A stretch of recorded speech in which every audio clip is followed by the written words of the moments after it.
माजी मंत्री आदित्य ठाकरे यांनी श्रीकांत शिंदे व एकनाथ शिंदे यांच्याबद्दल म्हटले की पिता पुत्रांकडून कल्याणमध्ये भाजपला संपविण्याचा प्रयत्न सुरू आहे।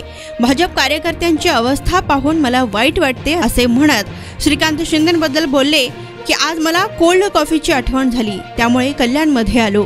आम्ही सत्यासाठी लढतो, लोकतंत्रासाठी लढत आहेत। इकडे गद्दार खासदार आहेत, ते स्वतः सीट बदलण्याची चर्चा आहे। इथे लढू तर द्या, कोणीही समोर असेल तर एवढी महाशक्ती मागे आहे तर एवढा कशाचा विचार करतात। भाजप इथे काय करणार, इतके अत्याचार त्यांच्यावर आहेत।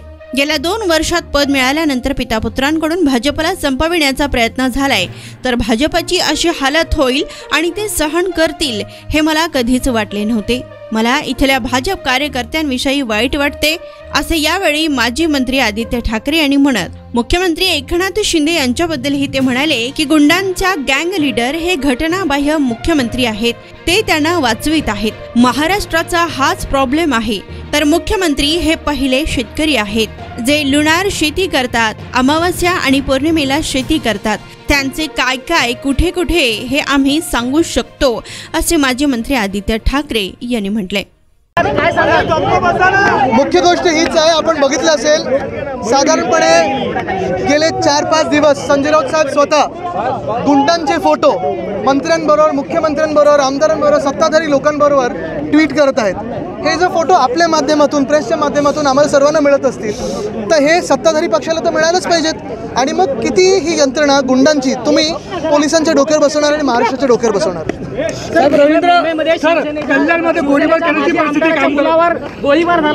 आत्ताच मला ती बातमी कळली की आमचे अभिषेक घोसळकर यांच्यावर गोळीबार झालेला आहे आणि हेच आहे मुद्दा की किती दिवस हे सहन करत बसायचं। ह्याच्यात महाराष्ट्राचा बदनाम होतच आहे।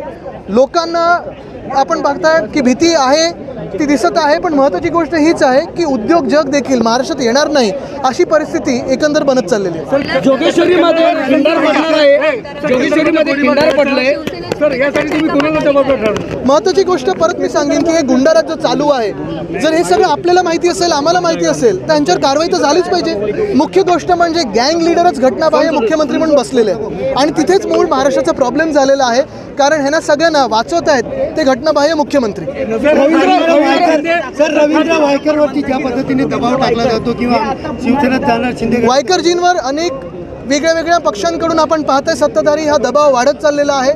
भाजपकडून असेल, मिंदे गटांकडून असेल, कारण त्यांचे जे मित्रपक्ष आहेत ईडी, आयटी, सीबीआय त्यांनी देखील धमकवलेलं आहे की भाजप में जाओ नाही तो अंदर डालेंगे। ते लढत आहेत। एकच गोष्ट आहे, मी तुम्हाला सांगतो, या लढ्यामध्ये स्पष्ट झालेली आहे की जे घाबरत नाहीत आणि ज्यांना लपवण्यासारखं काही नाहीये ते आमच्यासोबत लढत आहेत आणि महाराष्ट्रासाठी लढत आहेत। वायकर शिंदे गटामध्ये जाणार आहेत अशी बोलणे आहे।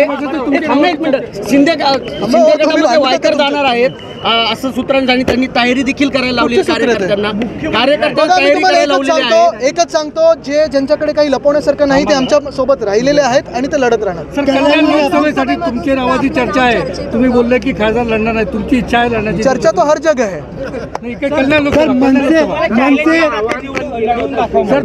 मी तर एकच सांगितलेलं आहे, मी काल परवाकडेच ऐकलेलं आहे की जे इकडचे गद्दार खासदार आहेत ते स्वतः सीट बदलण्याचा चर्चा आहे, त्यांना ठाण्यात पळून जायचंय।